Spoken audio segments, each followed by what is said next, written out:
प्रस्तुत है। शरीर की कुछ कोशिकाएं जैसे कि लाल रक्त कणिकाएं, रेड ब्लड सेल्स, केवल ग्लूकोज पर निर्भर होती है। वो किसी और ऊर्जा स्रोत को नहीं जला सकती। आपके मस्तिष्क के कुछ हिस्से भी ग्लूकोज पर निर्भर करते हैं, हालांकि कुछ हिस्से अन्य ईंधन स्रोतों का भी उपयोग कर सकते हैं। भाव, हमारा शरीर बहुत बुद्धिमानी से ऊर्जा का उपयोग करता है। कुछ अंग जैसे दिमाग और खून की कोशिकाएं सिर्फ एक ही प्रकार की ऊर्जा चाहती हैं, ग्लूकोज। यह दिखाता है कि कार्बोहाइड्रेट्स शरीर के लिए कितने जरूरी है, लेकिन हर चीज का संतुलन जरूरी है। यह एक प्राथमिकता की बात है। जैसे अगर आप शराब पीते हैं, तो शरीर सबसे पहले उसे जलाता है ताकि वह बाहर निकाली जा सके। आप कह सकते हैं कि उस समय शराब ही शरीर का मुख्य ईंधन स्रोत बन जाती है। लेकिन इसका मतलब यह नहीं कि शरीर शराब को पसंद करता है। वह सिर्फ जो सबसे पहले जरूरी है, उसे निपटाता है। शरीर हमेशा उस चीज से निपटता है जो खतरे वाली या जरूरी हो। जैसे शराब जहरीली होती है, तो शरीर सबसे पहले उसे बाहर करता है। यह शरीर की प्राकृतिक रक्षा प्रणाली है। कितना अद्भुत है ये! तो अगर आपके खून में ग्लूकोज अधिक हो, तो वह भी एक गंभीर समस्या हो सकती है। शरीर उस ग्लूकोज का उपयोग करता है या उसे स्टोर करता है। कार्ब्स एक ऐसा ईंधन स्रोत है जो शरीर जल्दी से इस्तेमाल करता है। भाव, जब खून में शक्कर ग्लूकोज बढ़ जाती है, तो शरीर उस खतरे से बचने के लिए जल्दी से उसे जलाता या स्टोर करता है। यह दिखाता है कि हमारी डायबिटीज जैसी बीमारियों से बचने की क्षमता भी शरीर में है, बशर्ते हम उसे ठीक से समझें और मदद करें। क्या आपको पता है, कार्बोहाइड्रेट के लिए आरडीए रिकमेंडेड डाइटरी अलाउंस सिर्फ 200 ग्राम प्रतिदिन है। लेकिन एक आम अमेरिकी दादा 100 ग्राम से भी ज्यादा कार्ब्स रैकल्स रोड्स खाता है। और हमारे खून में किसी भी समय सिर्फ 4 ग्राम ग्लूकोज होता है। यह मात्रा बेहद सख्ती से नियंत्रित की जाती है। यह बात चौंकाने वाली है। हम दिन भर इतनी ज्यादा शक्कर और कार्ब्स खाते हैं, जबकि हमारे खून को सिर्फ कुछ ग्राम चाहिए। शरीर लगातार मेहनत करता है उसे संतुलित रखने के लिए। अगर हम उसकी मदद न करें, तो मधुमेह और अन्य बीमारियां हमें घेर सकती है। लेकिन अच्छी बात यह है कि शरीर के पास ऐसे रास्ते होते हैं जो जरूरत पड़ने पर ग्लूकोज बना सकते हैं। भाव, यह शरीर की लचीलापन और बुद्धिमत्ता का प्रमाण है। जब हमें कार्ब्स नहीं मिलते, तब भी शरीर अपने तरीके से ऊर्जा तैयार कर सकता है, जैसे एक जादूगर जो कभी खाली हाथ नहीं होता। शरीर एक चमत्कारी मशीन है जो हर परिस्थिति में खुद को संभालने की कोशिश करता है, चाहे वो शराब जैसी जहरीली चीज हो या खून में बढ़ा हुआ शुगर लेवल। ग्लूकोज जरूरी है, लेकिन थोड़ी मात्रा में। हम अक्सर जरूरत से ज्यादा कार्ब्स खाते हैं और शरीर उस बोझ को हर पल संभालता है। जब हम सही भोजन चुनते हैं, तो यह सिर्फ हमारी सेहत नहीं सुधारता, बल्कि यह हमारे शरीर की प्राकृतिक बुद्धि और रक्षा प्रणाली का सम्मान भी होता है। अगर आप चाहे तो मैं इस कंटेंट का पीडीएफ या स्लाइड शो भी तैयार कर सकता हूं, भावनात्मक शैली में, ताकि आप इसे आसानी से समझ सके या दूसरों को सिखा सके।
ये वीडियो अंश कार्बोहाइड्रेट्स के सेवन, उनकी गुणवत्ता, पाचन और शरीर में उनके प्रभाव को लेकर जानकारी देता है। इसमें भावनात्मक और समझदारी भरे ढंग से ये बताया गया है कि किस तरह कार्ब्स शरीर में काम करते हैं और क्यों कुछ कार्ब्स दूसरों की तुलना में बेहतर होते हैं। यहाँ इसका भावनात्मक हिंदी अनुवाद है। मैं इस बारे में बात करना चाहता था। क्या यह हैरानी की बात नहीं है कि आरडीए कार्बोहाइड्रेट्स का सिर्फ 130 ग्राम बदिन है, लेकिन एक आम अमेरिकी रोज 300 ग्राम या उससे भी ज्यादा कार्ब्स खा लेता है। भाव, हम कितना कुछ अतिरिक्त खा जाते हैं जो हमारे शरीर को जरूरत नहीं होती। 130 ग्राम की जरूरत, लेकिन हम 300 प्लस खाते हैं। क्या हम अपने शरीर से ज्यादा की उम्मीद नहीं कर रहे? पर हकीकत यह है कि किसी भी समय आपके खून में सिर्फ 4 ग्राम ग्लूकोज होता है और यह मात्रा बेहद सख्ती से नियंत्रित की जाती है। भाव, सोचिए, बस 4 ग्राम चीनी पूरे खून में। शरीर कितनी बारीकी से सब कंट्रोल करता है, जैसे एक परफेक्ट मशीन। हमें इसकी इज्जत करनी चाहिए, ना कि इस पर बोझ डालना।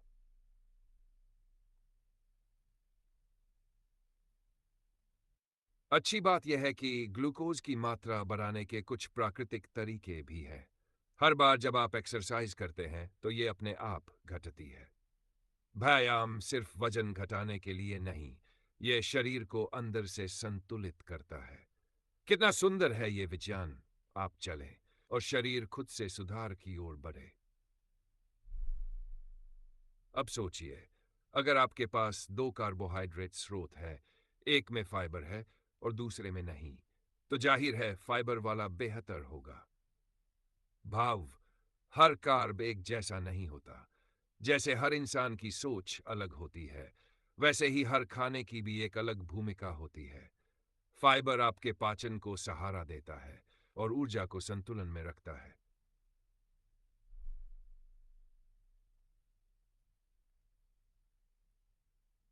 अगर आप पढ़ाई कर रहे हैं या वर्कआउट करने जा रहे हैं, तो ऐसे कार्ब्स लीजिए जो तेजी से पचें ताकि वो जल्दी से खून में पहुंचें और आपको तुरंत ऊर्जा दें। भाव, हर समय की जरूरत अलग होती है।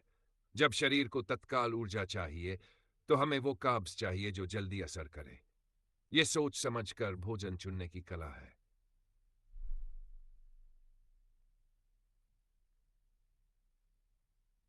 लेकिन अगर आप लंबे समय तक ऊर्जा चाहते हैं, तो ऐसे कार्ब्स खाएं जो धीरे धीरे पचे और खून में ग्लूकोज को धीरे से बढ़ाएं। भाव, धीरे मिलने वाली ऊर्जा स्थिरता, इससे शरीर संतुलित रहता है और आप थकते नहीं। यह है स्मार्ट एनर्जी प्लानिंग। जिस चीज से आपका ब्लड शुगर तेजी से ऊपर जाता है, वही फिर अचानक गिरता भी है, क्योंकि इंसुलिन शरीर में उसे कम करने के लिए आता है। इसलिए हम ग्लाइसेमिक इंडेक्स जीआई की बात करेंगे। भाव, ऊर्जा का अचानक उछाल आपको अच्छा लग सकता है, पर उसकी कीमत थकावट और मूड स्विंग्स होती है। इसलिए हमें सीखना चाहिए, क्या जल्दी जलता है वो जल्दी बुझता भी है।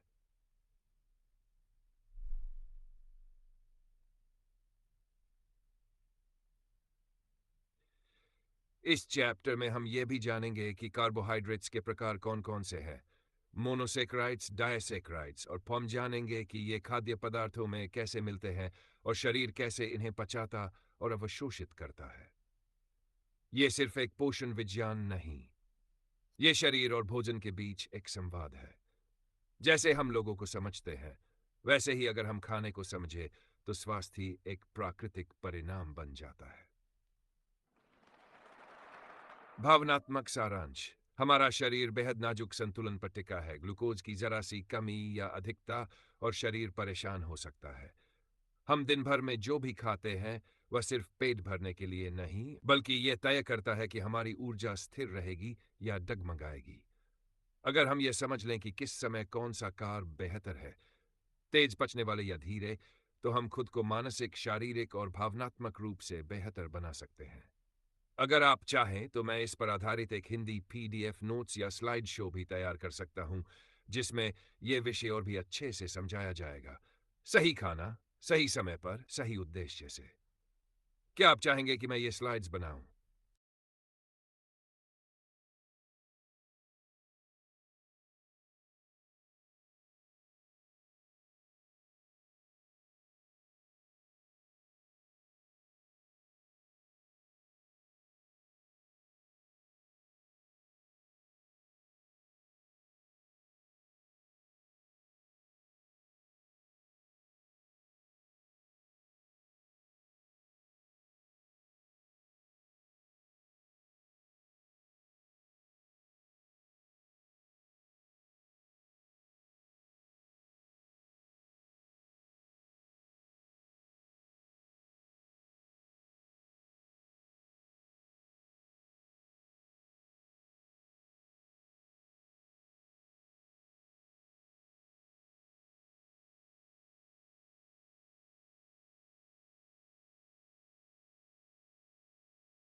ये भाग कार्बोहाइड्रेट्स के प्रकारों, मोनोसेकेराइड्स, डायसेकेराइड्स और पॉलीसेकेराइड्स और उनके रासायनिक तत्वों की समझ को सरल और भावनात्मक तरीके से सामने लाता है। इसमें यह भी बताया गया है कि वसा और कार्ब्स में ऊर्जा की मात्रा अलग क्यों होती है। यह रहा इसका भावनात्मक और अर्थपूर्ण हिंदी अनुवाद। मोनोसैकेराइड्स और डिसैकेराइड्स जब आपस में जुड़ते हैं तो बनते हैं पॉलीसैकेराइड्स। पॉली का मतलब होता है बहुत सारे, तो पॉलीसैकेराइड्स में मोनोसैकेराइड्स की लंबी चेन होती है। भाव छोटी छोटी इकाइयां जब मिलती हैं तो एक बड़ी और शक्तिशाली संरचना बनती है। जैसे रिश्ते, वैसे ही भोजन की ये संरचनाएं भी। मोनोसैकेराइड्स और डिसैकेराइड्स को आमतौर पर सिंपल शुगर्स कहा जाता है, जबकि पॉलीसैकेराइड्स को कॉम्प्लेक्स कार्बोहाइड्रेट्स। जैसे कुछ लोग सरल होते हैं और कुछ गहरे, वैसे ही कुछ शक्करें सीधी होती है और कुछ जटिल, और जटिलता अक्सर स्थिरता और धीमी ऊर्जा का प्रतीक होती है।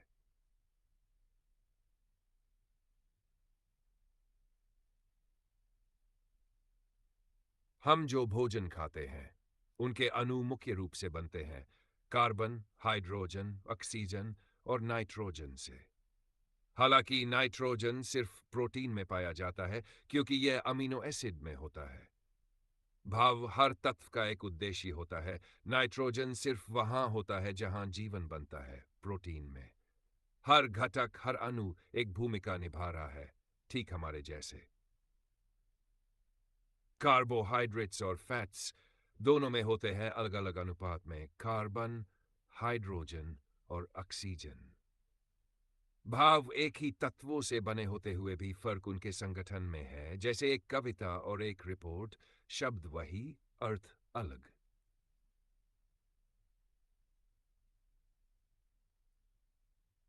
वसा फैट में 1 ग्राम में 9 कैलोरी होती है, जबकि कार्बोहाइड्रेट्स में केवल 4 कैलोरी, क्योंकि वसा में ऑक्सीजन कम होता है, इसलिए उसमें ज्यादा कार्बन और हाइड्रोजन भर जाते हैं।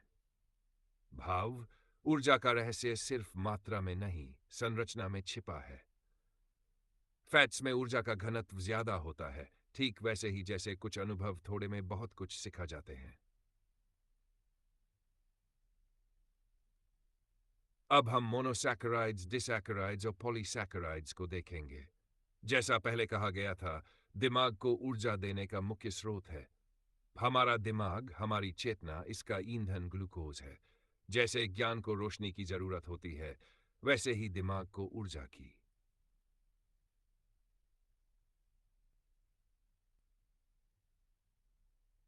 हमारे भोजन के अणु केवल रसायन नहीं, ये जीवन के सूक्ष्म सूत्र हैं। सिंपल और कॉम्प्लेक्स कार्बोहाइड्रेट्स का फर्क समझना मतलब अपने शरीर के ऊर्जा तंत्र को समझना। जैसे एक छोटी बात बड़ा असर डाल सकती है, वैसे ही एक छोटा अणु जैसे ग्लूकोज भी हमारी मानसिक और शारीरिक स्थिति पर असर डालता है। फैट और कार्बोहाइड्रेट्स की ऊर्जा शक्ति की तुलना सिर्फ पोषण की बात नहीं, यह जीवन के संतुलन की कहानी है। यदि आप चाहें तो मैं इस भाग पर आधारित एक सुंदर हिंदी स्लाइड शो या पीडीएफ नोट्स बना सकता हूं, जिससे ये विषय और सरल व प्रभावशाली लगे। क्या आप चाहेंगे कि मैं ये तैयार करूं?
यह हिस्सा शरीर में कार्बोहाइड्रेट्स, वसा और प्रोटीन की ऊर्जा भूमिका और वजन बढ़ने या घटने में उनके प्रभाव को बड़े ही अर्थपूर्ण और सजीव तरीके से समझाता है।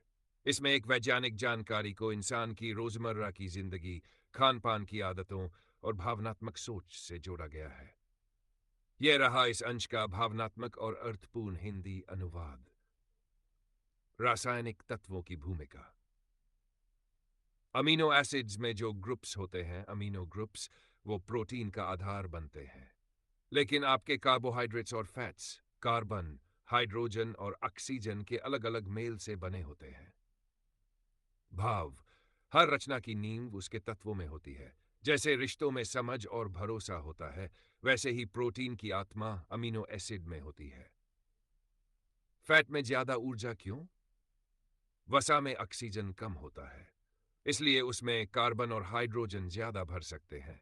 इसीलिए 1 ग्राम फैट में 9 कैलोरी, जबकि 1 ग्राम कार्ब्स में सिर्फ 4 कैलोरी होती है। भाव। ऊर्जा का रहस्य उसकी गहराई में छिपा है, ठीक वैसे ही जैसे कम शब्दों में कही गई बात भी दिल को गहराई से छू सकती है। ग्लूकोज, दिमाग का ईंधन। मस्तिष्क का मुख्य ऊर्जा स्रोत है ग्लूकोज। जब भी उपलब्ध होता है, दिमाग उसी पर निर्भर करता है, और लाल रक्त कोशिकाएं तो सिर्फ ग्लूकोज पर ही जीवित रहती है। भाव।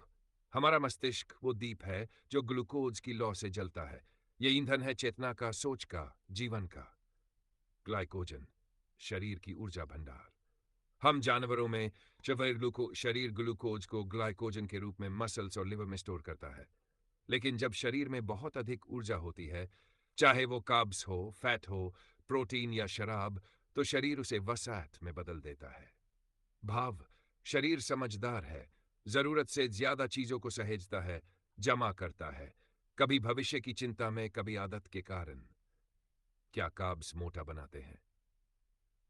लोगों को अक्सर लगता है कि कार्ब्स मोटा बनाते हैं और डाइटर्स उन्हें पूरी तरह छोड़ देते हैं।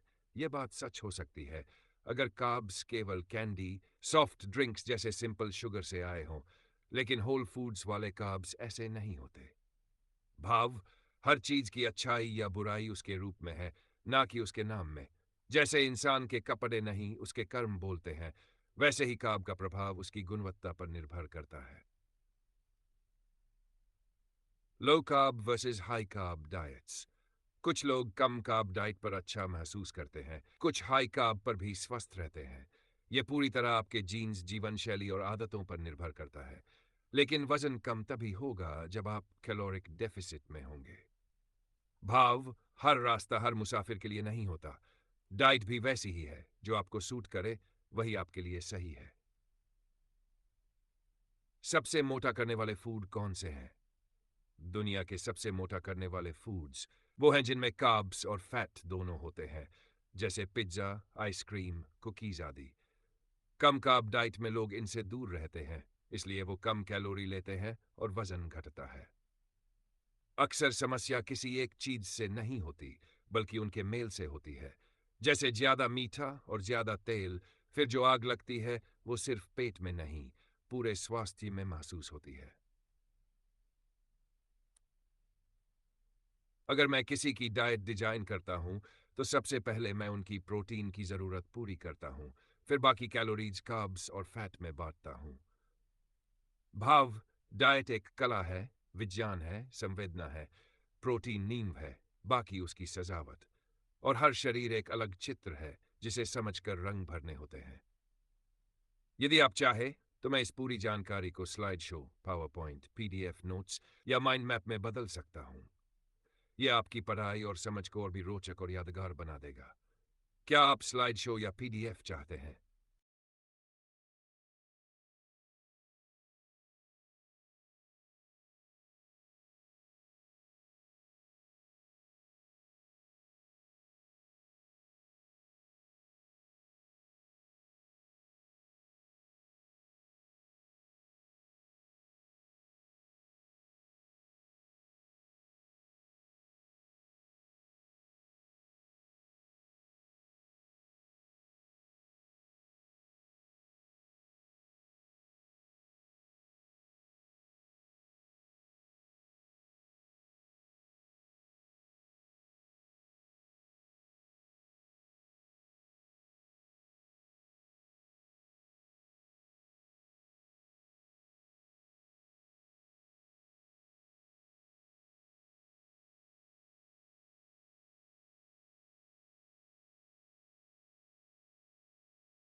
यह हिस्सा बहुत महत्वपूर्ण है क्योंकि इसमें कार्ब्स और फैट के मिश्रण, ऊर्जा स्रोत, खेल प्रदर्शन पेय, स्पोर्ट्स ड्रिंक्स और शरीर में ग्लूकोज, फ्रक्टोज, गैलेक्टोज जैसी शर्कराओं की भूमिका को गहराई से समझाया गया है।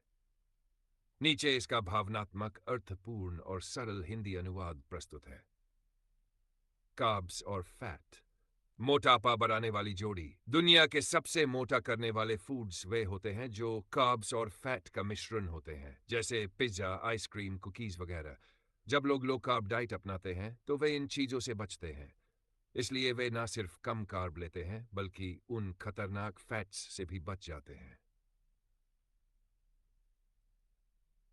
मोटापा केवल मिठास से नहीं आता, बल्कि उस मोह से आता है जहां तेल और मिठास मिलते हैं। लो कार्ब डाइट केवल संख्या नहीं, बल्कि समझदारी का प्रतीक बन जाती है। चीनी नहीं, संयोजन जिम्मेदार है।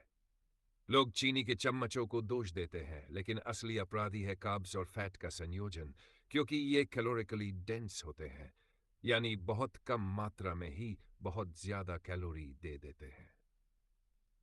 भाव समस्या मिठास की नहीं, उस छलावे की है जो स्वाद में लुभाता है और शरीर में बोझ बनता है। एक संतुलित डाइट कैसे बनाएं? जब मैं किसी की डाइट बनाता हूं, तो पहले देखता हूं कि उसकी प्रोटीन की जरूरत पूरी हो रही है या नहीं। फिर बाकी कैलोरीज में कार्ब्स और फैट्स भरता हूं ताकि जरूरी माइक्रोन्यूट्रिएंट्स भी मिले। बहुत कम फैट लेने से विटामिन्स और हार्मोन्स पर असर पड़ता है, इसलिए फैट उतना जरूर होना चाहिए जितना जरूरी है। भाव डाइट एक तुला है, जिसमें अगर एक पलड़ा भारी हो जाए तो संतुलन बिगड़ जाता है। जरूरत है समझदारी से हर तत्व को उसका हक देने की। आपकी डाइट आपकी गतिविधि पर निर्भर है।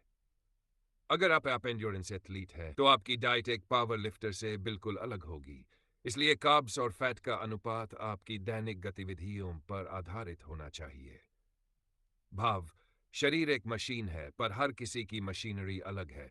कोई दौड़ता है, कोई उठाता है, और उनके ईंधन भी अलग होने चाहिए। ये शुगर की त्रिमूर्ति। तीन प्रमुख मोनोसैकराइड्स हैं: ग्लूकोज, फ्रक्टोज, गैलेक्टोज। ग्लूकोज वही है जो हमारे ब्लड शुगर में होता है। यह हमारे शरीर का मुख्य ऊर्जा स्रोत है। हर डाइसैकराइड में यह शामिल होता है।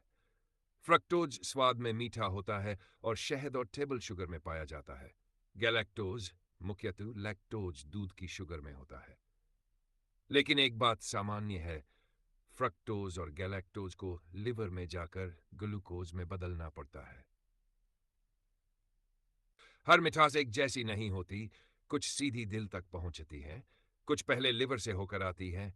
जैसे कुछ बातें तुरंत समझ आती हैं, कुछ धीरे धीरे असर करती हैं। स्पोर्ट्स ड्रिंक्स में ग्लूकोज फ्रक्टोज।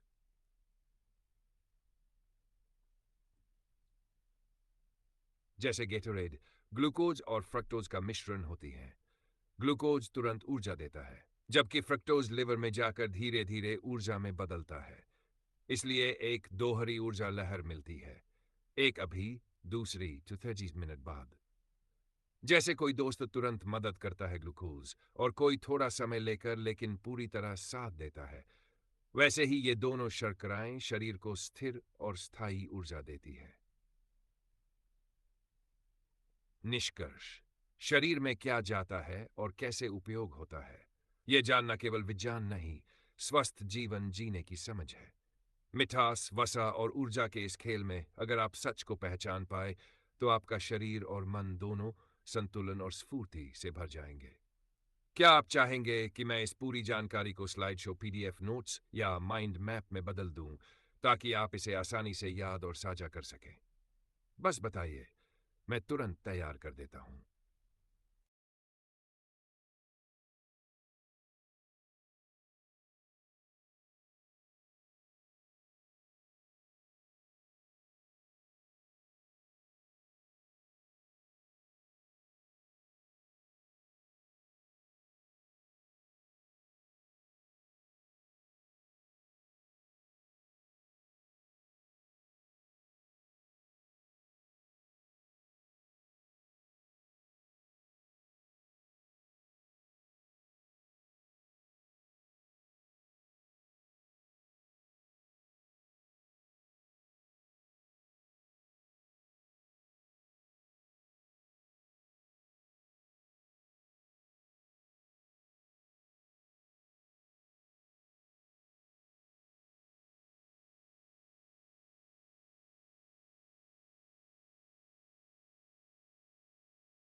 यह हिस्सा शुगर के प्रकारों, उनके स्रोत और शरीर में उनके टूटने और काम करने के तरीकों को समझाने के लिए बहुत ही महत्वपूर्ण है। नीचे इसका भावनात्मक और अर्थपूर्ण हिंदी अनुवाद है, जो आपको विषय से गहराई से जुड़ने में मदद करेगा। शुगर की दुनिया, मोनोसेक्राइड्स और डाइसेक्राइड्स की कहानी। सुक्रोज क्या है? हमने पहले भी जिक्र किया था कि सुक्रोज एक डाइसेकेराइड है। मतलब ये दो शुगर यूनिट्स से मिलकर बना है ग्लूकोज फ्रक्टोज। ये वही है जो आप टेबल शुगर, सामान्य चीनी के रूप में इस्तेमाल करते हैं। भाव जो मीठापन हर चाय, हर मिठाई में है, वो है सुक्रोज। पर इसके पीछे है दो अलग शर्कराओं का मिलन। दूध की मिठास। लैक्टोज भी एक डाइस्कराइड है। यह बना है ग्लूकोज गैलेक्टोज से। इसे मिल्क शुगर कहा जाता है, क्योंकि यह मुख्यतः दूध और डेयरी में पाया जाता है। भाव मांग के दूध की मिठास, जो बच्चे की पहली ऊर्जा बनती है, वो लैक्टोज से आती है। शरीर का पहला परिचय ऊर्जा से। माल्टोस, अनाजों की मिठास। माल्टोज भी एक डाइसेक्राइड है। यह बना होता है ग्लूकोज प्लस ग्लूकोज से। यह आमतौर पर माल्टेड फूड्स और स्प्राउट्स में मिलता है। दूध, अंकुरित दालें, हल्की मिठास। माल्टोज उनमें छुपा होता है, जैसे शक्ति और स्वास्थ्य का मीठा रहस्य। कैसे बनती है और टूटती है ये शुगर यूनिट्स? कंडेंसेशन रिएक्शन, संघनन प्रतिक्रिया। जब दो मोनोसेकेराइड्स को जोड़ा जाता है, तो पानी H2O को हटाया जाता है। इसे ही कंडेंसेशन रिएक्शन कहते हैं। इसे बनते हैं डाइड्स। हाइड्रोलिसिस रिएक्शन, हाइड्रोलिसिस प्रतिक्रिया। जब शरीर में इन डाइसेकेराइड्स को तोड़ा जाता है, तो उसमें पानी का उपयोग होता है। इसे हाइड्रोलिसिस रिएक्शन कहते हैं। उदाहरण: अगर आप सुक्रोज खाते हैं, तो ये ग्लूकोज फ्रक्टोज में टूटता है। ग्लूकोज तुरंत उपयोग होता है और फ्रक्टोज को लिवर में जाकर ग्लूकोज में बदलना पड़ता है। भाव जैसे दो लोग साथ मिलकर एक काम बनाते हैं। संघनन वैसे ही सही समय पर एक दूसरे से अलग हो जाते हैं। ताकि शरीर को ऊर्जा समय पर मिल सके। सुक्रोज कहाँ मिलता है? सुक्रोज यानी टेबल शुगर आमतौर पर गन्ने और शुगर बीट्स से प्राप्त की जाती है। यह वही सफेद चीनी है जो हर घर की रसोई में है। भाव जो हर मिठाई का स्वाद बनती है, जो त्योहारों की खुशबू है, वो गन्ने के खेत से निकली एक रासायनिक प्रेम कहानी है, ग्लूकोज और फ्रक्टोज की। निष्कर्षण, शुगर केवल स्वाद नहीं है, यह शरीर की पहली ऊर्जा, मन की पहली तृप्ति और विज्ञान की पहली कहानी है। हर चीनी के पीछे है एक रासायनिक बंधन और हर बन के पीछे है शरीर की जरूरत और प्रक्रिया। जानिए, समझिए और चुनिए वही मिठास जो स्वास्थ्य को भी मीठा बनाए। क्या आप चाहेंगे कि मैं इस पूरे हिस्से को power point slides, PDF notes या विजुअल माइंड मैप में बदल दूं ताकि आप इसे समझना और साझा करना आसान बना सकें? बस बताइए, मैं तुरंत तैयार कर दूं।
यह हिस्सा बहुत ही भावनात्मक और वैज्ञानिक रूप से गहराई वाला है। यह न केवल लैक्टोज इंटॉलरेंस की बात करता है, बल्कि मानव विकास, आनुवांशिकता और खान-पान की सांस्कृतिक यात्रा को भी दर्शाता है। आइए इसे भावनात्मक और अर्थपूर्ण हिंदी में अनुवाद करें। दूध की मिठास और हमारे शरीर की सच्चाई, लैक्टोज और लैक्टेस की कहानी, माल्टोज, सुक्रोज और लैक्टोज की रचना। माल्टोज, ग्लूकोज, सुक्रोज, टेबुलोज plus fructose, lactose, glucose, galactose.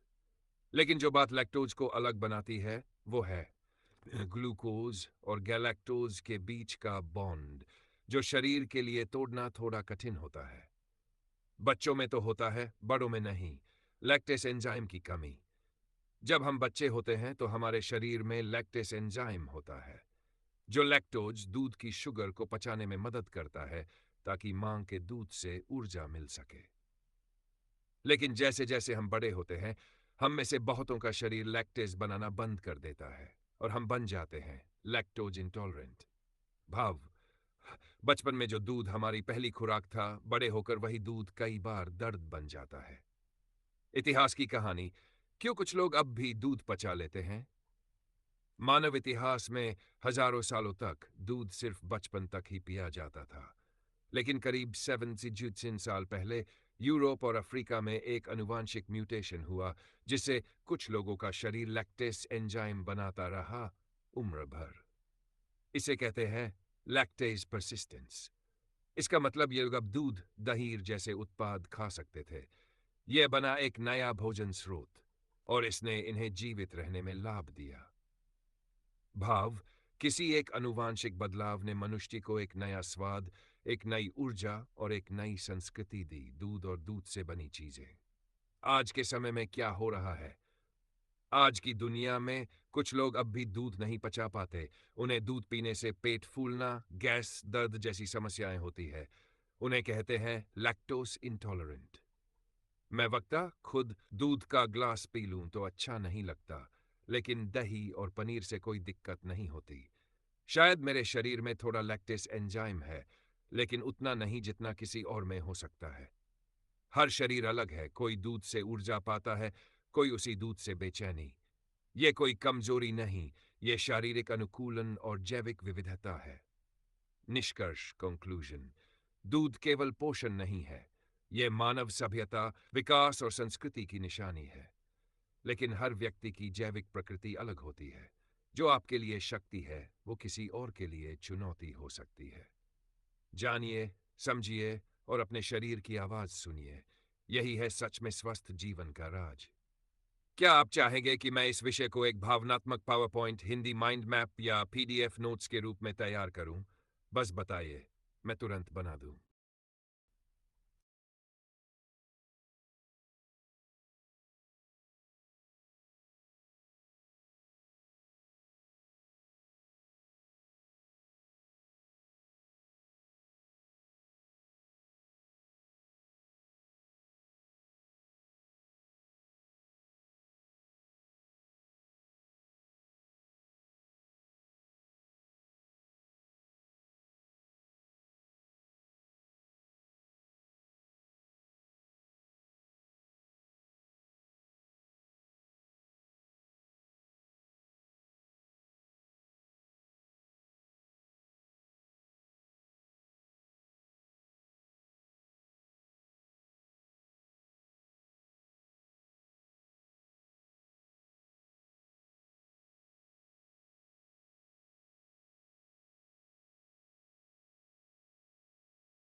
यह हिस्सा हमारे शरीर में कार्बोहाइड्रेट संगोहाइड्रेट स्टोरेज की गहराई और भावनात्मक समझ को दर्शाता है। इसमें बताया गया है कि कैसे हमारा शरीर कठिन समय में ऊर्जा को संजो कर रखता है, खासतौर पर ग्लाइकोजन के रूप में। आइए इसे भावनात्मक और अर्थपूर्ण हिंदी में अनुवाद करें। शैश ग्लूकोज, ग्लूकोज और ग्लाइकोजन, शरीर की छुपी हुई ऊर्जा का खजाना। हम कार्ब्स को स्टोर नहीं करते, लेकिन शरीर करता है ग्लाइकोजन के रूप में। जब हम कार्बोहाइड्रेट खाते हैं, शरीर उसे तुरंत इस्तेमाल नहीं करता, बल्कि उसे ग्लूकोजन के रूप में जमा कर लेता है। जानवरों और इंसानों में कार्ब्स का मुख्य भंडारण। ग्लाइकोजन कहाँ स्टोर होता है? सिर्फ दो जगहों पर। वन मांसपेशियों मसल्स, लेकिन दोनों की भूमिका अलग होती है। गन मांसपेशियों का ग्लाइकोजन खुद के लिए, दूसरों के लिए नहीं। मांसपेशियों में जमा ग्लाइकोजन सिर्फ उन्हीं मांसपेशियों के लिए होता है। अगर आप भूख से मर रहे हैं, तो भी आपकी मांसपेशियां अपना ग्लाइकोजन शरीर को नहीं देती। भावना, जैसे कोई संसाधन अपने ही पास सिमट कर रह जाता है, वैसे ही मांसपेशियों का ग्लाइकोजन स्वार्थी होता है। वो सिर्फ खुद के लिए होता है, दूसरों के लिए नहीं। इसलिए जब एथलीट दौड़ते हैं, साइकिल चलाते हैं, तो उनकी मांसपेशियां बहुत सारा ग्लाइकोजन खर्च कर देती है। इसीलिए वर्कआउट के बाद रिफ्यूलिंग जरूरी होती है। इसलिए लीवर का ग्लाइकोजन पूरे शरीर के लिए त्याग का स्रोत। जब आप खाना खाते हैं, लीवर उस अतिरिक्त ग्लूकोज को ग्लाइकोजन में बदलकर संजो लेता है। फिर रात में जब आप सोते हैं या खाना नहीं खाते, तो वही लीवर ग्लाइकोजन को ग्लूकोज में बदलकर आपके ब्लड शुगर को स्थिर रखता है। भावना, लीवर का ग्लाइकोजन सेवक की तरह है जो चुपचाप काम करता है ताकि शरीर की ऊर्जा बनी रहे। हमारे शरीर में केवल 4 ग्राम ग्लूकोज ही खून में तैरता है, एक चम्मच से भी कम। तो 12 घंटे की भूख में जीवन चलता है लीवर के ग्लाइकोजन के भरोसे। ग्लूकागन, वो हार्मोन जो लीवर से कहता है, अब समय है ऊर्जा देने का। वो हार्मोन है जो लीवर को संदेश देता है, अब ग्लाइकोजन छोड़ो, शरीर को जरूरत है। क्या कार्बोहाइड्रेट जरूरी है? तकनीकी रूप से नहीं, क्योंकि शरीर खुद ही प्रोटीन या वसा से ग्लूकोज बना सकता है। इसलिए वैज्ञानिक रूप से कार्बोहाइड्रेट को एसेंशियल न्यूट्रिएंट नहीं माना जाता। लेकिन भावना, भले ही कार्ब्स तकनीकी रूप से जरूरी ना हो, लेकिन रोटी का निवाला, चावल की थाली या मां के हाथ का पराठा सिर्फ पोषण नहीं, हमारी भावनाओं और संस्कृति का हिस्सा है। निष्कर्ष, शरीर की ऊर्जा की कहानी सिर्फ विज्ञान नहीं है। यह त्याग, संयम और आत्मरक्षा की एक जीवंत गाथा है। मांसपेशियां जो सिर्फ अपने लिए बचा कर रखती है, और लीवर जो चुपचाप सब कुछ देकर भी कुछ नहीं कहता। यह सिखाता है कि हर अंग का एक चरित्र है, हर अंग की एक भावना है और हमारे शरीर में हर चीज का एक अर्थ है। यदि आप चाहे मैं इस विषय पर एक भांति पावर पॉइंट, माइंड मैप या पीडीएफ नोट्स भी बना सकता हूं ताकि इसे आप दूसरों को सिखा सकें दिल से। क्या आप चाहेंगे कि मैं अभी तैयार कर दूं?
ये भाग पौधों में कार्बोहाइड्रेट के भंडारण, फाइबर के प्रकार और फाइबर के स्वास्थ्य पर प्रभाव को गहराई से समझाता है और इसमें विज्ञान के साथ-साथ भावनाओं का स्पर्श भी है। आइए इस पूरे विषय को भावनात्मक, अर्थपूर्ण और सरल हिंदी में अनुवादित करें। अदही में प्लांट्स में कार्बोहाइड्रेट, स्टार्च और फाइबर की जादुई दुनिया। स्टार्च पौधों की ऊर्जा का खजाना। जब हमने सीखा कि इंसानों और जानवरों में ग्लूकोज ग्लाइकोजन के रूप में जमा होता है, तो अब समझिए कि पौधों में यह काम करता है। स्टार्च स्टार्च के दो प्रकार। One, amylopectin amylopectin.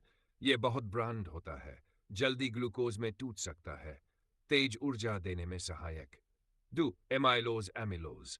यह अनब्रांचन हो, धीरे टूटता है, धीरे धीरे ऊर्जा देता है। ये दोनों मिलकर बनाते हैं स्टार्च, प्रकृति की बख्शी हुई बैटरी जो धीरे धीरे हमारी बॉडी को ऊर्जा देती है। फाइबर पौधों की संरचना, हमारी सेहत का रक्षक। पौधे सिर्फ ऊर्जा नहीं देते बल्कि हमें स्ट्रक्चर और सफाई भी देते हैं, जिसे हम कहते हैं फाइबर। फाइबर के दो प्रकार। अविलेय फाइबर, कचरे का जादू। ये पानी में नहीं घुलता, ना हम हजम कर सकते हैं, ना हमारे माइक्रोब्स। लेकिन यह करता है, हमारी स्टूल में बल्क बढ़ाता है, कब्ज को रोकता है, आंतों की सफाई करता है, विषैले तत्व टॉक्सिन्स को बाहर निकालता है। यह फाइबर जैसे चुपचाप सफाई करने वाला मजदूर है जो दिखता नहीं पर काम बहुत करता है। डू विलेय फाइबर, प्राकृतिक मलमृदु स्टूल सॉफ्टनर। यह पानी में घुलता है, हमारी आंतों में फर्मेंट होता है, स्टूल को मुलायम करता है, कब्ज से बचाव करता है, माइक्रोब्स को खाना देता है और वो माइक्रोब्स बनाते हैं, जैसी फैटी एसिड्स जो हमारी आंतों की दीवारों को ऊर्जा देते हैं। भावना ये फाइबर जैसे हमारी बॉडी के अंदर माइक्रोब्स को खाना खिलाकर हमें पोषण देने वाला अदृश्य रक्षक है। फाइबर का और एक चमत्कारी फायदा, कोलेस्ट्रॉल और बाइल का खेल। क्या आप जानते हैं, शरीर कोलेस्ट्रॉल से बनाता है बाइल, जो पाचन में मदद करता है।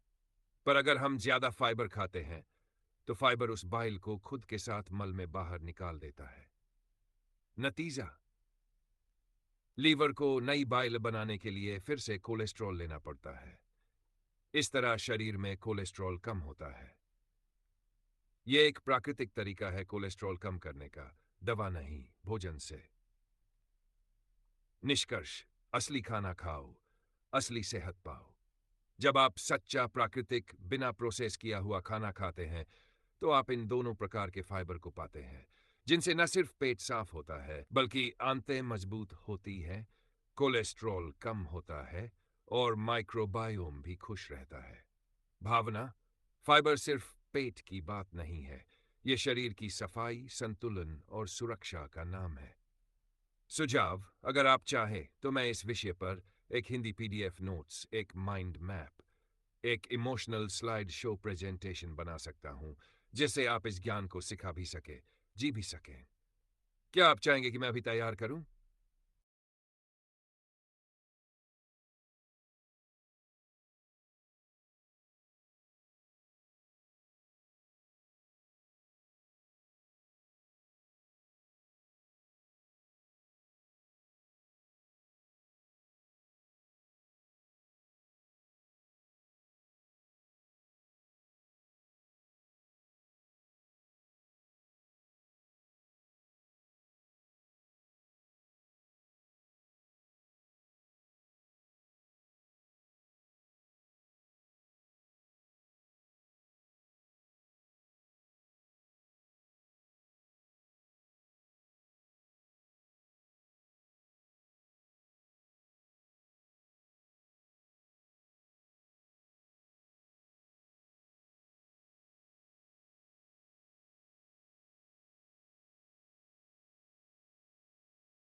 यह हिस्सा फाइबर के प्रभाव, खनिजों के अवशोषण में रुकावट और कार्बोहाइड्रेट पाचन की शुरुआत के बारे में है। आइए इसे भावनाओं और सरलता से भरे हुए हिंदी अर्थ में अनुवादित करें, ताकि आप न सिर्फ समझ सकें बल्कि महसूस भी कर सकें कि ये ज्ञान हमारे शरीर और जीवन से कैसे जुड़ा है। फाइबर एक वरदान, लेकिन संतुलन जरूरी है। जब फाइबर बहुत ज्यादा हो जाए, पालक में ढेर सारा कैल्शियम होता है, लेकिन क्या आप जानते हैं, आप इसका सिर्फ 5% ही अवशोषित कर पाते हैं। क्यों? क्योंकि पालक जैसे पौधों में ऑक्सालेट ऑक्सालेट नामक तत्व होते हैं जो कैल्शियम को बांध देते हैं और वो फिर शरीर में एब्जॉर्ब नहीं हो पाता। ठीक वैसे ही फाइबर भी शरीर के लिए जरूरी मिनरल्स जैसे कैल्शियम आयरन को बांध सकता है और उन्हें मल के साथ बाहर निकाल सकता है।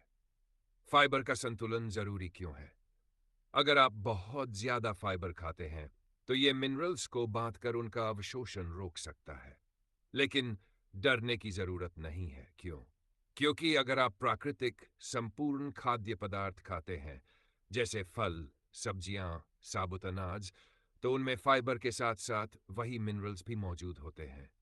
यानी जितना फाइबर मिलता है उतनी ही मिनरल्स की पूर्ति भी हो जाती है। इसलिए परेशानी तब होती है जब आप बहुत कम पोषण वाला खाना खा रहे हो और ऊपर से कृत्रिम फाइबर सप्लीमेंट ले रहे हो जिसमें मिनरल्स नहीं होते। कार्बोहाइड्रेट का पाचन एक मीठा अनुभव। अब बात करते हैं पाचन की शुरुआत की, और वो होती है हमारे मुंह से ही। मुंह में शुरू होता है कार्ब का पाचन। जब आप खाना चबाते हैं तो सिर्फ दांत नहीं चलते बल्कि एक विशेष एंजाइम सलाइवरी एमिलेज भी काम शुरू करता है। ये एंजाइम स्टार्च जैसे लंबे कार्ब्स को छोटे छोटे शर्करा में तोड़ना शुरू करता है। एक छोटा सा अनुभव, स्वाद से विज्ञान का एहसास। कभी सादा बिस्किट जैसे सॉल्टीन क्रैकर्स खाया है?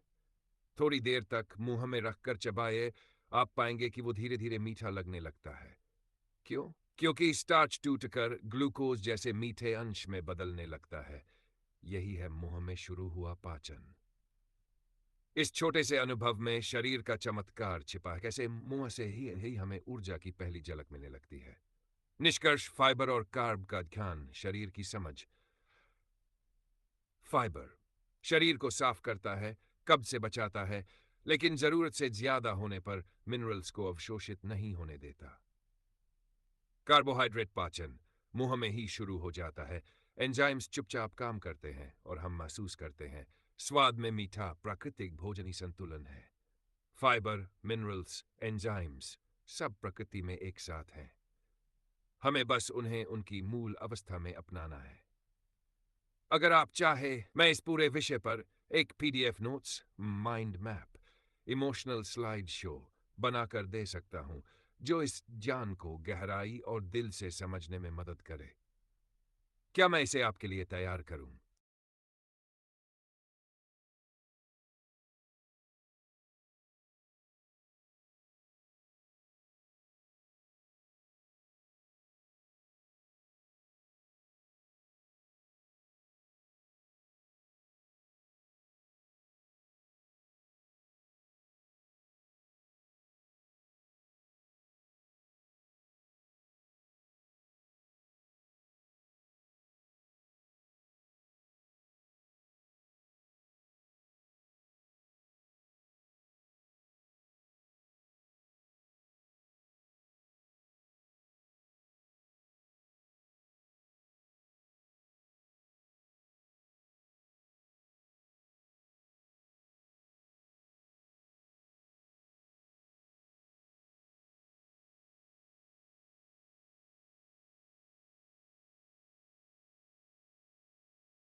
यह हिस्सा शरीर में फाइबर के अद्भुत लाभों, कार्बोहाइड्रेट के पाचन और ग्लूकोज के उपयोग को लेकर गहराई से जुड़ा हुआ है। आइए इसे भावनाओं और अर्थपूर्ण शैली में हिंदी में अनुवाद करें, ताकि यह सिर्फ जानकारी न लगे, बल्कि एक आत्मिक अनुभव बने। फाइबर, आंतों का सच्चा साथी। जब आप ऐसा खाना खाते हैं जिसमें फाइबर होता है, तो यह फाइबर पानी को खींचता है, जिससे आपका मल नरम हो जाता है और उसका आकार भी बढ़ जाता है। अगर आप कब्ज से परेशान हैं, तो यही फाइबर आपकी आंतों को नियमित गति में लाता है, मानो वो कहता हो, चलो अब सब ठीक से बाहर निकलेगा। फाइबर की एक और शक्ति, यह सिर्फ मल को ही नहीं प्रभावित करता, बल्कि कई हानिकारक चीजों को भी बांध लेता है, जैसे बाइल पित्तरस, कोलेस्ट्रोल और कुछ खनिज भी, और फिर उन्हें शरीर से मल के रूप में बाहर निकाल देता है। लेकिन ध्यान रखें, अगर आपकी डाइट पहले से ही खराब है और आप ऊपर से फाइबर ले रहे हैं, तो कुछ जरूरी मिनरल्स भी बाहर निकल सकते हैं। इसलिए हमेशा संतुलन जरूरी है। शॉर्ट चेन फैटी एसिड्स, आंत की ऊर्जा। जब आपकी आंत में फाइबर पहुंचता है, तो आपकी गट बैक्टीरिया उस फाइबर को फेरमेंट करती है और तब बनते हैं शॉर्ट चेन फैटी एसिड, जैसे ब्यूटीरेट। ब्यूटीरेट वो ईंधन है जिसे आपकी बड़ी आंत की कोशिकाएं जीने के लिए इस्तेमाल करती हैं। ये कोशिकाएं फिर आंत को मजबूत करती हैं, लीकी गट से बचाती हैं, म्यूक्स बनाती हैं, जो आंत की दीवारों को हानिकारक जीवों से बचाता है। यह आपकी अदृश्य रक्षा पंक्ति है। कार्बोहाइड्रेट का पाचन और अवशोष, विज्ञान का संगीत। क्या होता है जब आप कार्ब्स खाते हैं? आपके मुंह से लेकर छोटी आंत तक कार्बोहाइड्रेट टूटते हैं, छोटे छोटे हिस्सों में, जिन्हें कहते हैं मोनोसैकेराइड्स, जैसे ग्लूकोज, फ्रुक्टोज और गैलेक्टोज। इनका सफर ये छोटी आंत की विल्ली विलीय प्रवेश करते हैं, फिर सीधे रक्त में पहुंचते हैं। एटीपी की मदद से सक्रिय रूप से रक्त में आते हैं। फ्रुक्टोज बिना ऊर्जा के बस धीरे धीरे फैसिलिटेटेड डिफ्यूजन से अंदर आता है। फिर शरीर क्या करता है इन शर्कराओं के साथ? कुछ को ईंधन के रूप में इस्तेमाल करता है, कुछ को ग्लाइकोजन के रूप में संग्रह करता है, कुछ को वसा फैट में बदल देता है। फ्रुक्टोज और गैलेक्टोज को लीवर सबसे पहले ग्लूकोज में बदलता है, ताकि शरीर उनका इस्तेमाल कर सके। फ्रुक्टोज मीठा लेकिन चालाक। कुछ लोग फ्रुक्टोज वाली चीजों को ब्लड शुगर के लिए अच्छा कहते हैं। क्यों? क्योंकि यह सीधे रक्त में ग्लूकोज के रूप में नहीं जाता, बल्कि पहले लीवर में बदलता है, जिससे ब्लड शुगर धीरे धीरे बढ़ता है। लेकिन ज्यादा मात्रा में फ्रुक्टोज लीवर में वसा भी बढ़ा सकता है। इसलिए मिठास में छुपे संतुलन के संदेश को समझना जरूरी है।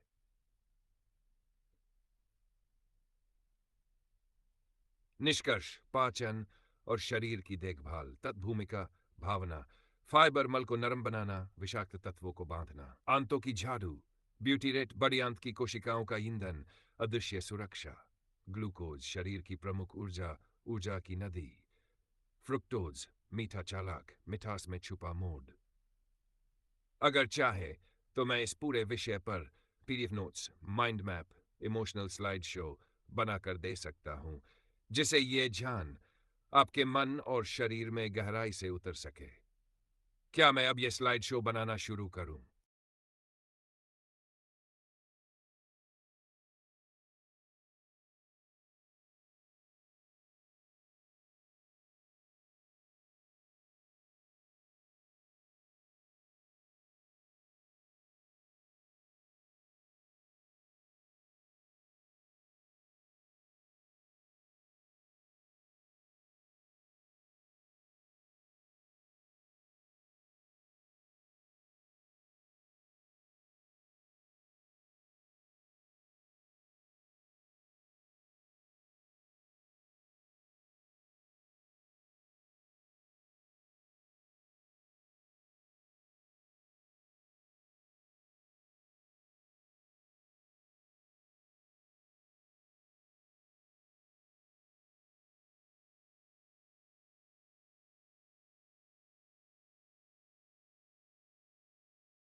यह हिस्सा हमारे खाने, पाचन और शरीर की संवेदनशीलता के बारे में बहुत गहराई से बात करता है, विशेषकर फाइबर, संतोष की भावना और लैक्टोज इंटॉलरेंस यानी दूध न पचने की समस्या को लेकर। आइए इसका भावनात्मक, अर्थपूर्ण और मानवीय हिंदी अनुवाद करें। हर कार्बोहाइड्रेट एक जैसा नहीं होता। पेट की संतुष्टि की कहानी: जब आप एक बड़ी सी सलाद की प्लेट खाते हैं तो वह सिर्फ भोजन नहीं होता, वो एक अनुभव होता है जहां फाइबर धीरे धीरे आपके पेट को भरता है। सभी कार्बोहाइड्रेट्स बराबर नहीं होते, कुछ आपको जल्दी भूखा कर देते हैं और कुछ, खासकर फाइबर वाले, आपके पेट को धीरे धीरे खाली करते हैं, जिससे संतुष्टि और तृप्ति बनी रहती है। फाइबर पेट में रहकर भोजन के बाहर निकलने की गति को धीमा करता है, जिससे आपको देर तक भरा भरा महसूस होता है। यही है असली भोजन की आत्मा। लैक्टोज इंटॉलरेंस, दूध से रिश्ते की उलझी कहानी। क्या कभी आपने दूध पीने के बाद पेट में गैस, फूला हुआपन या दस्त का अनुभव किया है? तो हो सकता है आप लैक्टोज इंटॉलरेंस से जूझ रहे हों। क्या है लैक्टोज इंटॉलरेंस? जब आपके शरीर में लैक्टेज नाम का एंजाइम कम हो जाता है, तो वो दूध में मौजूद शुगर लैक्टोज को पचा नहीं पाता। नतीजा, वो पचा नहीं हुआ। लैक्टोज आपकी बड़ी आंत तक पहुंचता है, जहां अरबों बैक्टीरिया उसे तोड़ते हैं। और तब शुरू होता है पेट दर्द, गैस, दस्त और बहुत सारा असहजता। लेकिन ध्यान दें, लैक्टोज इंटॉलरेंस दूध एलर्जी। एलर्जी एक इम्यून सिस्टम की प्रतिक्रिया है, जबकि लैक्टोज इंटॉलरेंस सिर्फ पाचन तंत्र की सीमा है। अब विकल्प क्या है? उम्मीद है। जब कोई मेरे पास आता है और कहता है मैं दूध नहीं पी सकता, तो मैं पूछता हूं, क्या आपने चीज ट्राई की? क्योंकि कई तरह की पुरानी चीज, जैसे 1 साल पुराना चेडर, इसमें कोई लैक्टोज नहीं होता, क्योंकि बैक्टीरिया पहले ही पचा चुके होते हैं।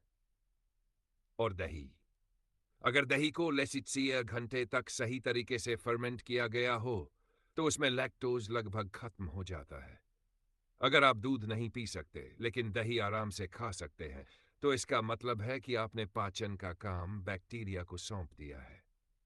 ये एक अद्भुत उदाहरण है प्रकृति और विज्ञान की साझेदारी का।